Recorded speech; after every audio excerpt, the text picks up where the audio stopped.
Hi, good morning. கிருபை நேரம் நிகழ்ச்சிக்கு உங்கள் யாவரையும் அன்போடு கூட வரவேற்கிறேன்.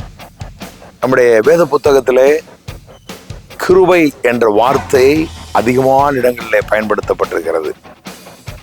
கிருபை அப்படி என்றால் தகுதி இல்லாதவர்களுக்கு கொடுக்கப்படுகிற கொடை அல்லது ஈவு என்று சொல்வார்கள்.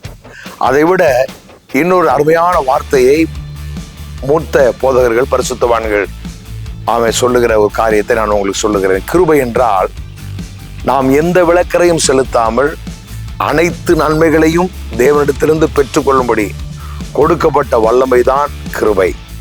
கடவுள் நமக்கு எல்லாவற்றையும் கிருபையாய் அருளி இருக்கிறார். சுகத்தை, பலத்தை, தீர்க்காயுசை, நல்ல வாழ்வை கடவுள் நமக்கு கிருபையாய் அருளி இருக்கிறார்.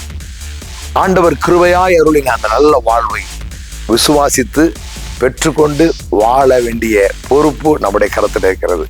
ஆகவே எங்களோடு கூட ஒவ்வொரு நாளும் அதிகாலையில் இணைந்திருங்கள். இந்த கிருபை நேர நிகழ்ச்சியிலே எங்களோடு பங்கு பெறுங்கள். ஆமா, ஆண்டவர் எவ்வளவு நல்லவர், அவர் கிருபை எவ்வளவு பெரியது என்பதை கண்டு உணருங்கள். அந்த கிருபையிலே பலப்படுங்கள்.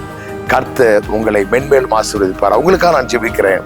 பிதாவே, நன்றியோடும் நாங்கள் ஸ்தோத்திரிக்கிறோம். நீர் எவ்வளவு நல்லவர், எவ்வளவு கிருபையுள்ளவர் என்பதை நாங்கள் அறிந்து உணர்ந்து நீர் எங்களுக்கு அருளின எல்லா நன்மைகளையும், கிருபையாக கொடுத்த எல்லா ஈவுகளையும் நாங்கள் விசுவாசித்து பெற்று இந்த பூமியிலே உமக்காக மகிமையாய் வாழ என் ஆண்டவர் யாவருக்கும் அருள் செய்வாராக. இந்த நாள் இனிய நாளாக இருக்கட்டும். இந்த நாள் வெற்றி நாளாக இருக்கட்டும். இந்த நாள் நன்மையை காண்கிற நாளாக இருக்கட்டும் என்று சொல்லி ஒவ்வொருவரை வாழ்த்தி நான் ஆசீர்வதிக்கிறேன். God bless you. Amen.